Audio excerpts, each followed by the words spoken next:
মাত্র 15 মিনিট রোদ্রে থাকলে আমাদের শরীরে দারুণ কিছু পরিবর্তন হতে পারে, পজিটিভ পরিবর্তন। সূর্যের রোদে থাকলে আমাদের শরীরে যে ভিটামিন ডি সংশ্লেষ হয় অর্থাৎ তৈরি হয়, তার জন্য আমাদের শরীরে কিন্তু খুব ভালো উপকার হয় এবং সেটা আমরা অনেকে এড়িয়ে চলি। তার জন্য অনেক কিছুই অভাব লক্ষণীয়। সেইগুলো নিয়ে আজকের এই ভিডিও। ভিটামিন ডি কেন এত দরকার? প্রথম কথা হচ্ছে যে ভিটামিন ডি আমাদের শরীরের হাড়কে দারুণভাবে মজবুত করে, ক্যালসিয়াম শোষণে সহায়তা করে।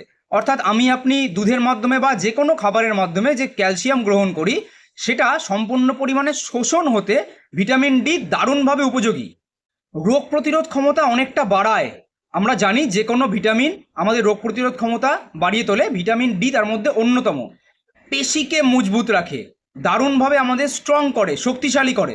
মস্তিষ্ক ও মানসিক স্বাস্থ্যের উন্নতির জন্য ভিটামিন ডি খুব প্রয়োজনীয় জিনিস। ক্লান্তি, অবসাদ এই জিনিসগুলোকে অনেকটা দূরে রাখে, অর্থাৎ আমাদের মধ্যে একটা চনমনে ভাব থাকে। ভিটামিন ডির অভাবে আমাদের শরীরে কি কি পরিবর্তন হতে পারে বা কি কি অভাবজনিত কারণে আমরা ভুগতে পারি?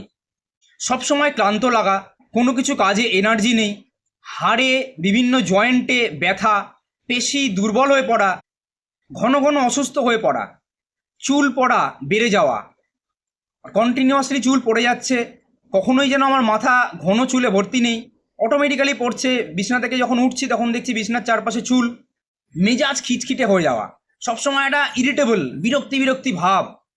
সর্বোপরি আমাদের শরীরে এই সমস্ত কিছু ক্ষতি শুধুমাত্র 15 মিনিট রৌদ্রে না থাকার কারণে হতে পারে। এবার কতক্ষণ আর কোন সময় আমি রৌদ্রে থাকবো? মোটামুটি 15 থেকে 20 মিনিট বা 30 মিনিট হলে আরও ভালো। রৌদ্রে থাকলে আপনার শরীরে ভিটামিন ডি সংশ্লেষ হয়। আমাদের স্কিনে অর্থাৎ মুখে, হাতে, পায়ে এই জায়গাগুলো যদি রৌদ্র পড়ে তাহলে ভিটামিন ডি সংশ্লেষ বাড়ায়। এবং সেটা কোন সময়? চেষ্টা করতে হবে একটু সকালের দিকে। একদম কটকটে প্রখর রৌদ্রে আমরা যাব না। এখন যা ওয়েদার, তাতে সকালবেলা ওই 7টা, 7:30, 8টা অবধি যে রোদটা হয় অর্থাৎ হালকা রোদ, তাতে কিন্তু দারুণভাবে উপকার পাওয়া যায়।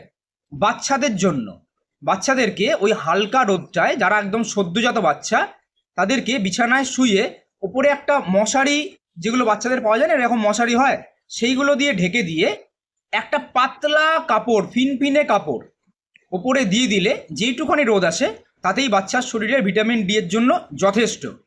তো আসুন আমরা ঘরে বসে না থেকে সকালবেলা একটু উঠে রৌদ্রে যাই, 15-20 মিনিট বা 30 মিনিট একটু হাঁটাহাঁটি করি, তাতে উভয় উপকার।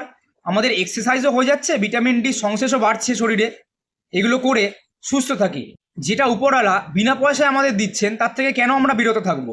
আসুন সেটার লাভ ওঠাই, শরীরকে আরও বেশি মজবুত এবং সতেজ করে তুলি, হাড়ের ক্ষয় রোধ করি।